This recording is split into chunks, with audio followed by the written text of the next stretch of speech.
Kamusta ka naman? Meron na ba tayong improvements o katulad pa rin tayo ng last year? Makinig ang may pandinig. Hello everyone, this is Melanie and welcome to Gospel Sarang Channel. Hi guys! Ngayon ay Sunday and this is our 7th day. Verse is about Philippus 2, so much better na basahin mo na ngayon yung Philippus 2. Kasing Laguna Wide Worship Service at papunta tayo ngayon sa Baker Hall. Wala akong video nung biyahe pero guys, nandito na tayo sa Baker Hall.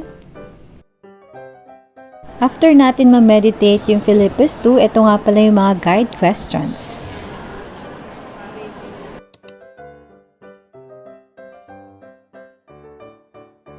Yung mga chikiting na nakikita nyo ay mga part ng Sunday School habang ina-assist sila ng kanilang mga Sunday School teachers. Gahin mo yung sa ano?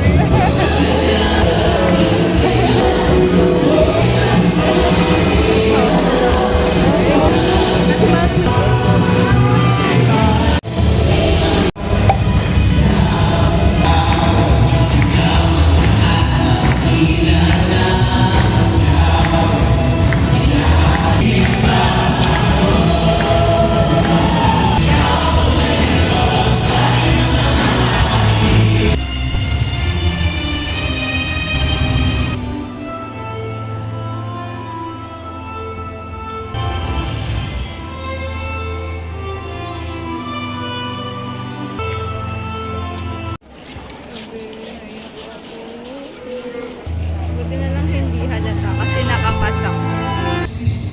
Pinagkalooban ko niya ang bawat isa sa atin ng dakilang biyaya upang maging katulad tayo sa Kanya. Basic truth that we must understand.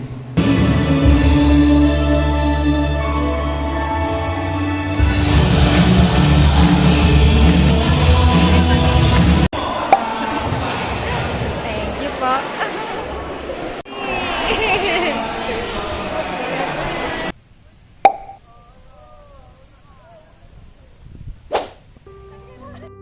Sharing time! So ngayon gusto ko lang i-share yung natutunan ko sa Philippus 2. This is too good not to share. These days, pinapalearn sa akin ni God na mag-focus ako sa kung ano yung dapat. Ako kasi yung someone na to, dapat hindi ganito, hindi dapat to yung gawin ko.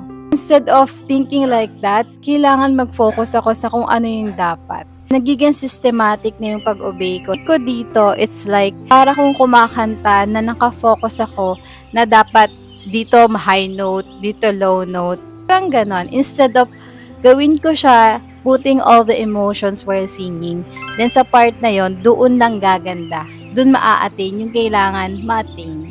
Kaya ako ngayon, sinasabi sa akin ni Lord na, focus ka sa akin, mag-focus ka kay Jesus, and then everything will follow. Kung magkaroon man ng lapses, you know, in the midst of the battle, hindi ka nag-iisa. Kasabay mo si God, maging masaya, kasabay mo siya na naghihirap, kung naghihirap ka. Philippus 2, verse 10. Sa gayon, sa pangalan ni Jesus ay luluhod at magpupuri ang lahat ng nasa langit, nasa lupa, at nasa ilalim ng lupa. The name of Jesus is powerful, mighty. Name above all names. He is the King of all kings. He is the Lord of all lords. Whatever are feeling, call Jesus. It's like tinatawag mo yung Jesus na tinanggap mo. Lord and Savior na nasa iyo. Hindi natin siya tinatawag, mag-carried away tayo ng mga emotion natin. Acknowledging His presence sa buhay ko.